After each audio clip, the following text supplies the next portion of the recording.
Hi guys, welcome to Tech 360. In this video, I'm gonna be showing you how to fix Realtek HD audio driver failure.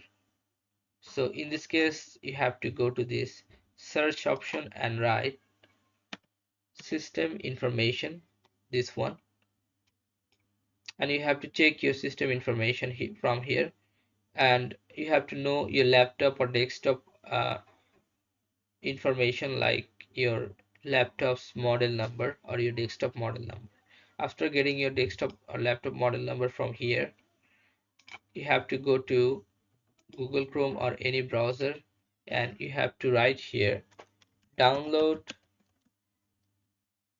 Realtek audio driver for. Now your uh, after for, you have to write here your laptop or desktop model number. So I'm writing my laptop model number HP Pavilion i5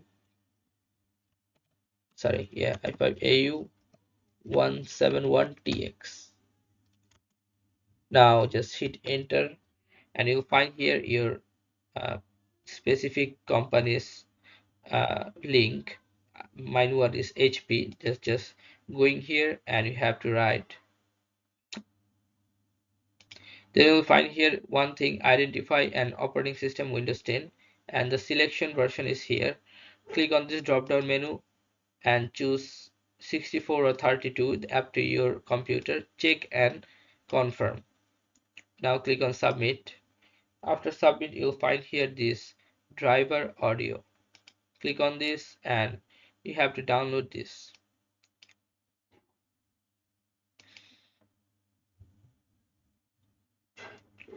Okay, after download, go to file location and double click on this thing. Click on yes, and you have to install it in your device. Okay, click on next and click on I agree. Then click on next, then install it. I have already installed it, that's why I'm not installing, but you have to install it. After install, you have to go here and restart your computer and check the result. If you find this video helpful, then please give a thumbs up and don't forget to subscribe to the channel. Thank you so much for watching the video.